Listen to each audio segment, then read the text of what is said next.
Hey guys, so originally I was going to do one long video talking about my 2022 wish list and what plants I actually ended up ticking off of that wish list, and then talking about my 2023 wish list, but I decided to split it into two videos. So today's video is going to be talking about last year's wish list, which I can't believe 2022 is already over. I had made a video close to the beginning of last year going through my complete plant wish list for the year, and at that point in my life I was kind of like turning a bit of a corner in my plant collection journey. I was kind of thinking about my wish list not so much as a shopping list, kind of thinking like, wouldn't it be nice to have these plants, but not really having any expectations of actually obtaining them. So I didn't really rewatch that video fully because I can't really bear to watch my old videos through. So I kind of like quickly like fast forwarded through the video just to check what plants were on that list. And then I kind of collected all the plants that I actually ended up ticking off that wish list. And I have, let me see, 1, 2, 3, 4, 5, 6, 7, 8,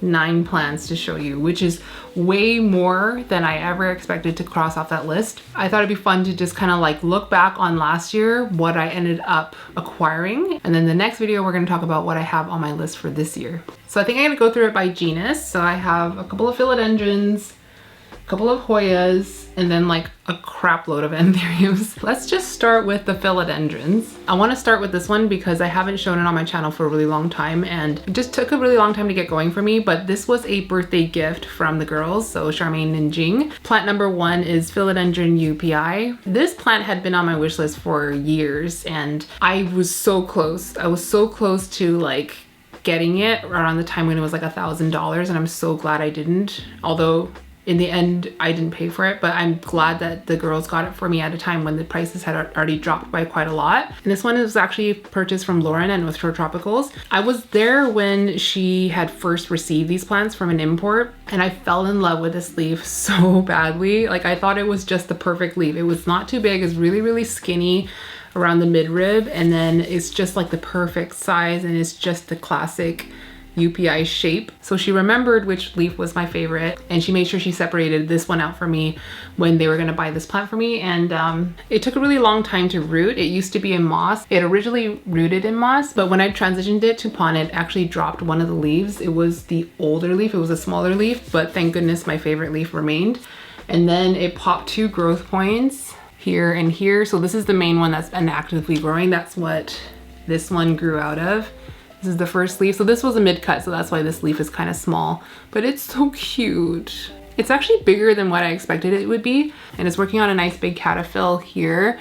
And I thought that this growth point, the second one here, would just kind of stall and stop growing, but it's growing and it's gonna keep going, so that's kind of nice. Yeah, I'm excited for this to get bigger and get like leaves like this, but I'm also a little bit nervous because my plant room is so full of leaves right now. You can probably see like behind me, it's just so full. And as the leaves are getting bigger, I'm running into a lot of spatial issues right now. And I have a few plants coming in, which you're gonna see in a future video. But this plant in particular is just like the widest growing plant ever. So I don't really know what I'm gonna do or where I'm gonna put it once it starts to get bigger. This one will definitely have to live out in ambient conditions, but I'm quite certain that it can handle it because I think UPI is a pretty hardy plant. That's definitely one plant. I think I even said in this video, I didn't watch it back, but I remember saying it while I was filming it, that I didn't actually ever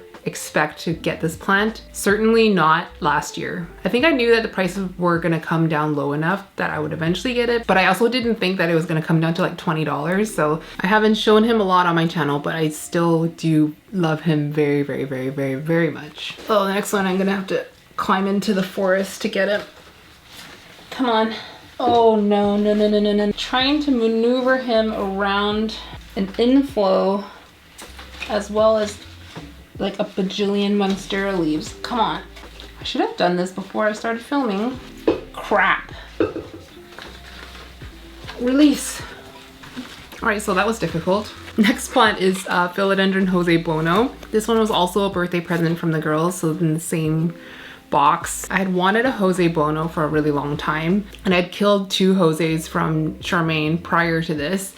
There was one like cutting with a big leaf that had been cut off a plant that had got thrips. So it was a little stressed. It didn't have any roots. It was a big leaf attached to a little chonk. It never rooted. It just turned into dust. And then Charmaine had a successful propagation from the same plant that she had cut from, and she gave me a little baby one, and that one also turned to dust. So I was a little bit put off by this plant, but Charmaine didn't give up. So she and Jing conspired to chop Jing's plant. So this came from Jing's mother plant. This is actually the bottom cutting of her plant, and she kept the top, and they gave this to me for my birthday, and it's just been such an easy plant. It was just a huge contrast to the original ones. I don't know what I did wrong the first couple of times. I tried to root the original big cutting in moss. That didn't work. And then I tried to grow the next little baby one in pond. Didn't like that. And then I think I tried perlite. Didn't like that either. And then before I could try tree fern fiber, it died. This one is growing in pond. It's like a pond mix. I think it's actually Jing's homemade pond mix. So I'm gonna just tilt it forward.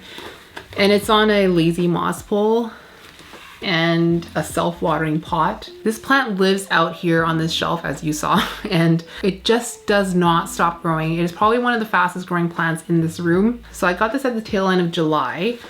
And since it was a bottom cutting, the first leaf that came out was this one here. So since then it's grown 1, 2, 3, 4, 5, 6, 7, 8 leaves, and they keep sizing up. And the variegation, this is the variegation of the last one. When this leaf was coming out, I was like, oh, it's gonna be like mostly white, but it was actually just this section that was showing. But it's like, it's really cute, like sectoral. I just love the Jose's when they have like really big white chunk and then like a lot of speckles around it. So this one is like very close to like my ideal Jose Buono leaf. And then the next leaf, you can see, I mean, I said this the last time, but this one looks like it's going to be very highly variegated as well, like with a lot of speckle. Let's just kind of,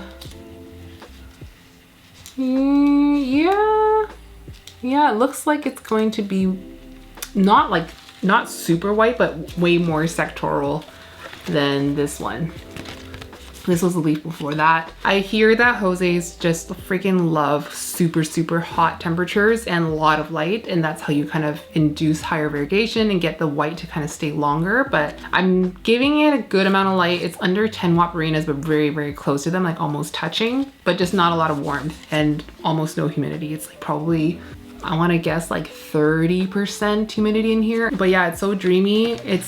I forget that this plant is, I don't know why I forget that this plant is a climber and it's a climbing philodendron that I'm successfully growing and sizing up. I don't know, I just don't really think about it that way. So I always say that the Florida Beauty is like my only climber that I'm successfully growing, but this is actually one of them, and it's like zero effort on my part. It was already on a pole. I just fill it when the little self-watering meter gets low, and it does all of the rest of the work for me. I'm gonna just try to tilt it so you can see the whole plant, but it actually looks really wonderful when you can see all the leaves like so. So let's talk about the 2 Hoyas that I ticked off my wish list. I'm not really all that into Hoyas right now. I'm not like, it's not that I don't like them anymore. I still like Hoyas, but I'm just not paying that much attention to that part of my collection. I think a lot of people can relate. When you get pests on like a section of your plants, it can cause a lot of stress and can cause you to kind of like shut it out of your mind. So that's kind of what's happening with my Hoyas. My whole cabinet, I believe, has flat mites. So it's kind of this like it's frozen in time, and I'm not really like doing too much to it other than watering. And then I treated everything with Safer's Endol just recently, and then I'm just gonna kind of like see what happens. But I'm not really like propagating them. I'm not really taking them out to show because it's such a mess of vines. They're all like twirling around each other. It's just a huge mess. But there were 2 Hoyas on last year's wish list that I ended up getting, and of course one of them was a gift from Jing, and that's this Hoya CV Joy Splash. Her mother plant is freaking amazing. It's really dark. It's like this like inky green, and it's very highly splashed. She sold many cuttings, and I was very lucky that she ended up giving me one. This leaf here is a leaf that she gave me, and it's grown all this since. I think I got this, would have been like late spring of last year, I think. It's grown a bunch of like really nicely splashed leaves for me, like this one as well, this one. But lately, I think it's like reverted, even though like Splash isn't variegation, but I feel like Splash is very, like highly splashed plants do carry like a different set of genetics. I don't really know, but the last few leaves have been quite green. Like this one didn't really form that well. This one, there's a really big green one back here. It's still beautiful. It's still like juicy and round and like plump and adorable, but it's not splashy like these ones. So over the Christmas break, I repotted a lot of the Hoyas in that cabinet because they were in like pots like this big and they were drying out like within 2 or 3 days. So I got into something bigger and I got on a trellis so I can kind of like forget about it for a while other than watering it. So that's Hoya number 1. Next one is a trade I did with my friend Carmen. This is my Hoya POLYNEURA BROGET. So it's the very silvery POLYNEURA. This one is actually not, I guess like it's quite silvery. The silver parts are quite green. There's some more leaves down here. This one was another plant that I repotted over the break. It had grown so long, it was like, I don't know, like this long, and it was in one of those like tiny dessert cups, so it had just no weight at the bottom. All the weight was in the vine. I thought it would be nice to have a fuller pot, so I chopped it into 3 pieces. I'm giving the bottom to Charmaine, and these are the top 2 vines. And I don't think it's rooted yet, but I think it's starting. So yeah, my hope is to have like a fuller pot of this, and then once it's like a little bit bigger and the root system is big enough, I might move it out into my living room shelf and just kind of enjoy it a little bit more. Because it is quite a fast growing Hoya, the Millsville cabinet is just like gonna be way too full of leaves, so the faster growing ones are gonna end up getting moved out. But yeah, like it's not rooted yet, but I see the beginnings of roots near to the top, so I can only assume that roots are happening beneath the substrate as well. I just don't see them at the sides yet, but it just started to flower. So that's kind of cute. Look at these, just a tiny peduncle. This is the first one that I ever gotten on this plant, so that's kind of exciting. So yeah, I traded a little offset of my Anthurium King of Spades for this plant. Actually, after I put out that wishlist video last year, I got a lot of messages like either telling me where to get certain plants or just offering cuttings and stuff of plants. So Carmen offered this to me. She didn't want anything in return, so I just wanted to give her something nice. I forced her to tell me what was on her wish list. King of Spades was on there, so I just happened to have this little offset that I had separated. So win-win. So yeah, that's the last Hoya, POLYNEURA BROGET. I totally forgot about one plant that is not an Anthurium, a Philodendron, or a Hoya. This was actually on my wish list last year. This is the DIOSCOREA DISCOLOR. Let me pull one out for you. I showed this fairly recently.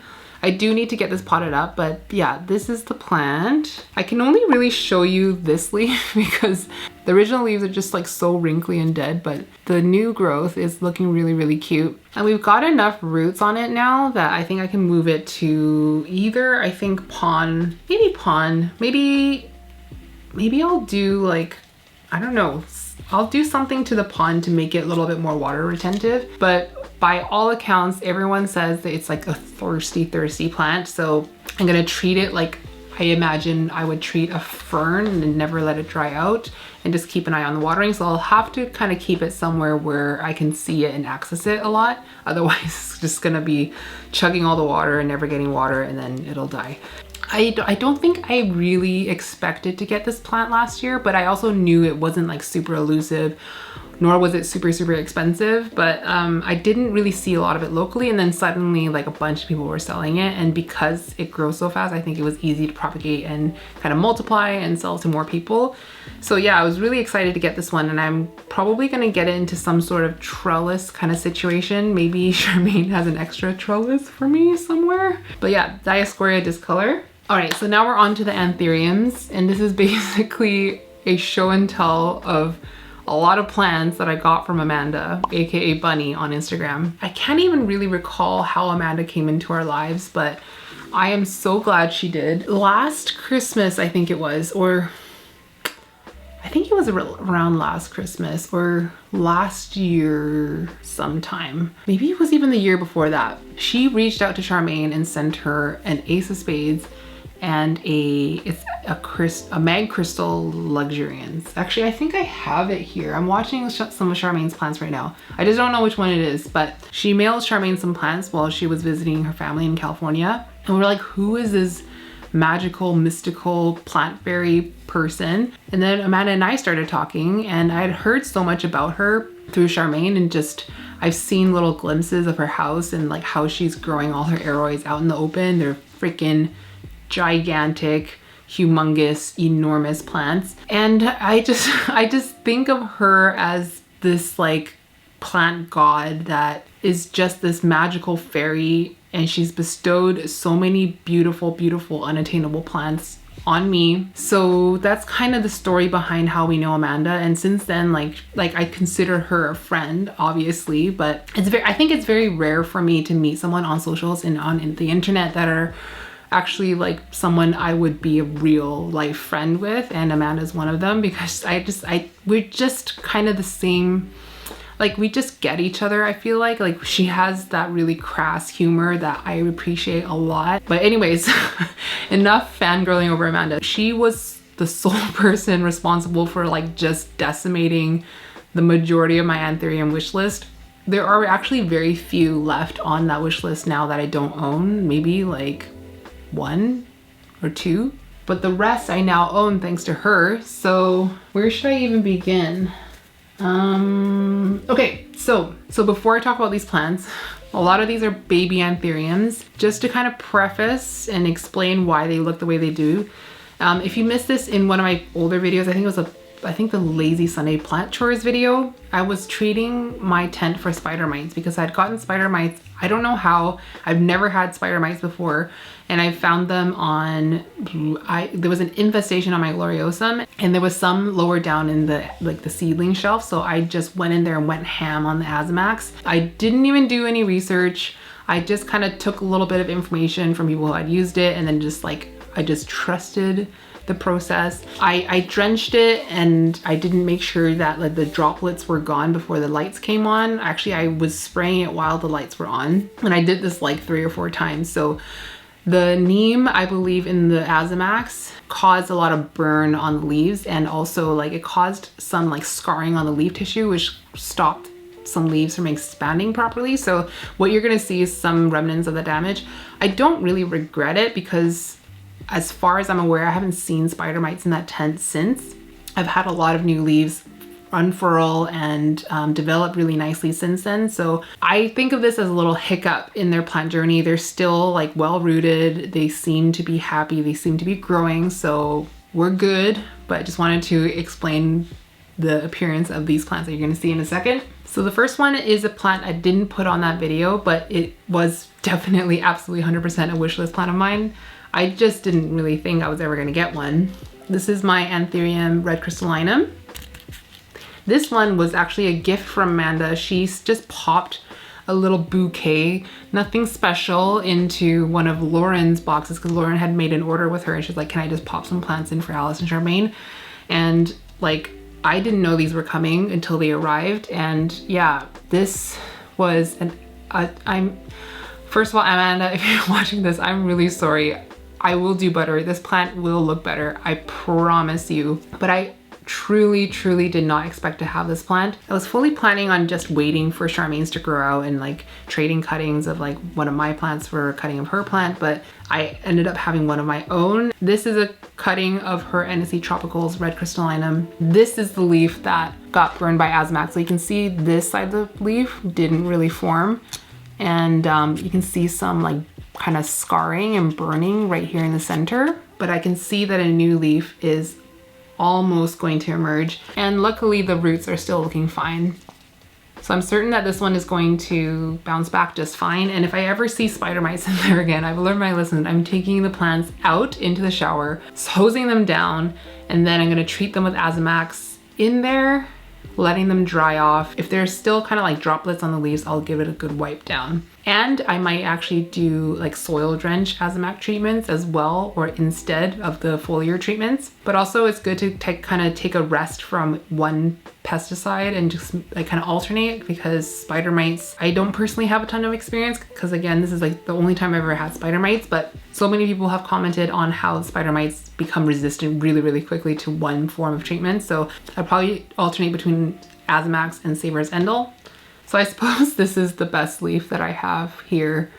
I mean, it doesn't look like it right now, but I baby this plant a lot. This is one of the plants that I like just pounce on every time I open the tent and just like check new growth, and I'm constantly monitoring this plant. It definitely looks like a plant that I neglect. Trust me, I do not neglect this plant. So hopefully I'll be able to show you a better update once this leaf unfurls. So that's the first Anthurium. So on my wish list, I had put Anthurium papillilaminum. At that time, I didn't know how many forms of papillilaminum there were. There are way more than I ever would have imagined. I think there's probably like more than 20 different forms of pappies. So I think in that video, I had put up a photo of either Ralphinum or Fort Sherman or a cross of those two. Now, if you were gonna ask me to identify a Ralphinum or a Fort Sherman, I wouldn't be able to tell you which one was which. Like, I think I know, but also I don't think I know, because pappies are so variable already. So it's really, really hard. Ask me again in 6 months, I probably, maybe, who knows, would be able to tell the difference. But as of right now, I can't tell the difference. I know that they both have that really elongated, like kind of butterfly, like wide lobe kind of look. And that's why I really, really like them. And they're very dark, obviously velvety and just sexy. But yeah, I ended up getting 2 pappies from Amanda, neither of which are Ralphinum or Fort Sherman. Fort Sherman. I don't know why that's so hard to say. So the first pappy I got from her is this RA5. Some people call it Pap 5, but can you like look at this texture? Are you joking? So when you look at it like this, it's cute because it's got these like tiny little lobes and they're like overlapping. But then when you lift it and see all those bellations, holy crap. It is so freaking cute. You can see there's a lot of cosmetic damage kind of like near to the top here. I find that this plant bruises so easily. I can just like breathe on it and then it'll just come up as like a cut on the plant. It's so delicate when it's forming. It's been really hard for me to grow like a really unblemished leaf, but so far this one has been growing quite steadily, I would say. I had like a really weird leaf come out that was kind of like thrippy looking, but I am really excited to see how this one grows based on this leaf. Like this leaf that came out, this was the first leaf that grew in my care. It was like really bully and just like really adorable. But then this freaking thing came out. I think other seedlings from this batch have quite green emergence, but mine have been quite red. And I can see a leaf is about to pop out from the petiole. I don't know if you can see, just take my word for it. So that's pappy number 1 that I got from her. So this one is a 5 self. So she selfed her mother plant and got these little cuties. The second one, this one is a cross between 2 pappies. So this one is a cross between RA5, so the same plant as the one I just showed, and another pappy called Swamp Bunny. I think 5 was her own 5. Amanda, you can correct me if I'm wrong, but I think it's her 5 crossed with Paul's Swamp Bunny. Paul's handle was understory Oasis. I don't know what's with me and R's today. I can't really say anything. So this one's obviously a good amount bigger. This leaf is just so dark and so sexy. I'm gonna pull it back so you can actually see the true color. Yeah, so that's basically what it looks like. The leaf that I got it with was this, so I was really pleasantly surprised to see it like get darker. And then the last leaf that came out, unfortunately, got a lot of that Azamax burn, but you know what? It's better than spider mites, so that's the last leaf. And leaf is about to emerge on this one. It's very close to emerging, and I recently repotted it from pond into a pond tree for fire mixture because it had gotten some root rot, like just I would say probably like 20% of the roots were rotted. So it wasn't a like catastrophic rot, but I just like thought I'd get something like a little bit lighter. So I mixed a bunch of tree fern fiber with the pond and then repotted it. It seems to be happy. We got nice healthy root formation in here. So 2 pappies I didn't even know existed when I made that video. These guys, love them to death. So another Anthurium that was on my wish list was Anthurium CARLABLACKIE. Here's mine. It's still leafless. This one was like a bottom cutting of her mother plant. The She has two. One seems to be a lot easier to grow than the other. She chopped the bottom node off of her easier to grow one and sent it to me. And it's been frozen in time since I got it, which I've read a lot on Facebook about people saying that their Carlas just took a really long time to establish and take off. And I'm monitoring the roots because this came with a lot of roots being like a bottom cut. I haven't had any active root growth, but I don't see like roots dying either. So this one's just kind of like just sleeping. And hopefully it wakes up. It's in tree fern fiber with a lot of perlite and some pond mixed in, and I just keep it damp all the time and never let it completely dry out. It's right at the front of my tent on the seedling shelf, seedling level, and we'll see what happens. So I can't really tell you much about this plant, and you can't really even see. I'll just throw up a photo of Amanda's Carla. Beautiful, wonderful, stunning. I think this one originally came from Brian Wu at Woohoo Tropicals. I'm pretty sure. Two more plants. So this next one, it's not my wish list plant. My wish list plant is this plant's pollen donor. So this one was part of the plant bouquet gift bouquet from Amanda. This one is an Anthurium CARLABLACKIE crossed with a black velvet Eastern Panama. So the black velvet Eastern Panama was on my wish list last year. It's still on my wish list. Spoiler alert for the next video, it's still on my wish list. This one makes that a lot less urgent of a need because it still checks a lot of the boxes, like the very dark leaves with like that sinus and the muted veining and the kind of glittery, sultry texture. It's not Amanda's hybrid. This was a cross that she had gotten from Juan at Gay Plant Ho and Grant at GhostDad. So this was their collaborative hybrid, and I'm extremely lucky to own one. So this was the leaf that she had shipped it with. This was the biggest leaf, I should say. And then this was the first leaf that grew in my care, which is very beautiful, don't get me wrong, but there are a little bit of speckles I think are spider mite damage, but I've been monitoring this like crazy. I separated this from everything else just so I can keep a really close eye on it. And I don't really see any, but hopefully the next leaf will form perfectly, fingers crossed. And the petiole is looking quite swollen, so I think pretty much like all these seedlings I'm showing you today are pretty much on the same kind of schedule. They're all about to push out a new leaf. I get a lot of new leaves at the same time, and a little while where it's like kind of boring in there and nothing's really happening, and then everyone throws a leaf at the same time. But yeah, Black Velvet Eastern Panama was on my wish list. This one I freaking love. And I saw this on Amanda's channel, her Instagram story. She doesn't have YouTube.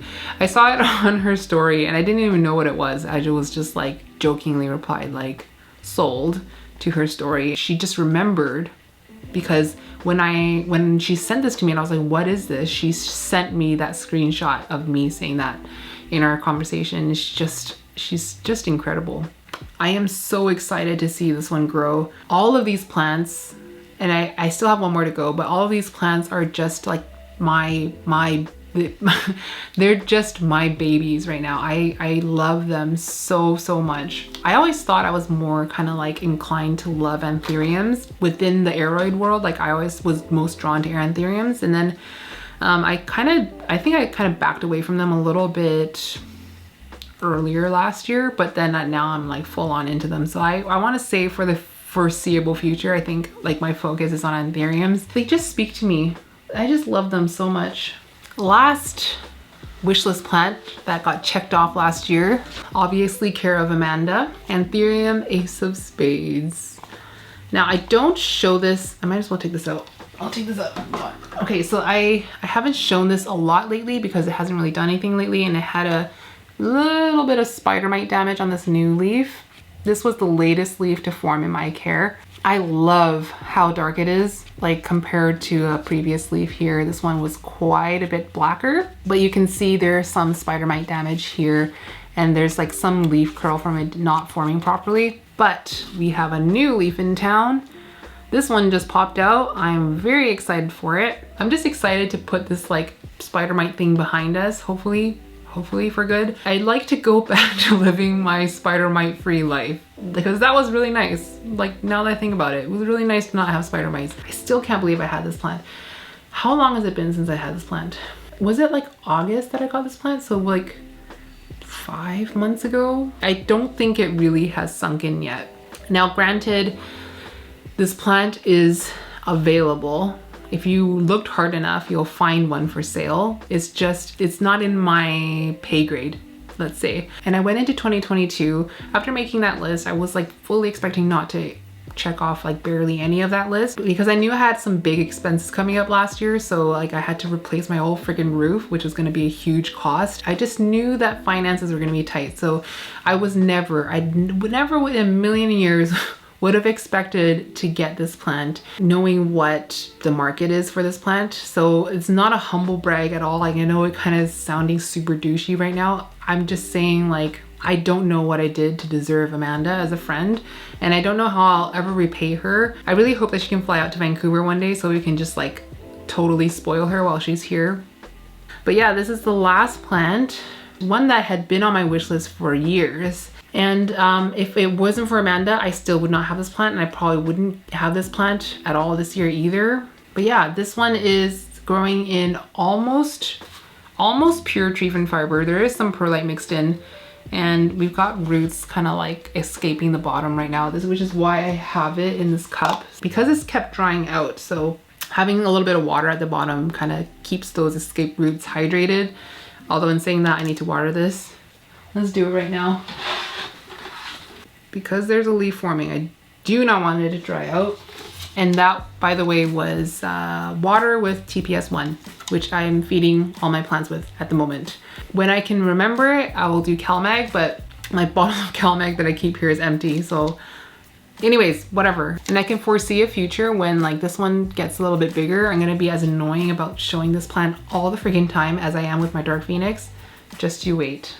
And that's all the plants for my 2022 wish list that I checked off last year. Next week's video is going to be my 2023 wish list. Some plants from last year rolled over to this year, but I have some new ones on the list as well. But anyway, I hope you enjoyed this video. If you did, please remember to give it a like. I hope you have a great weekend. I love you all so much, and I'll see you in the next one.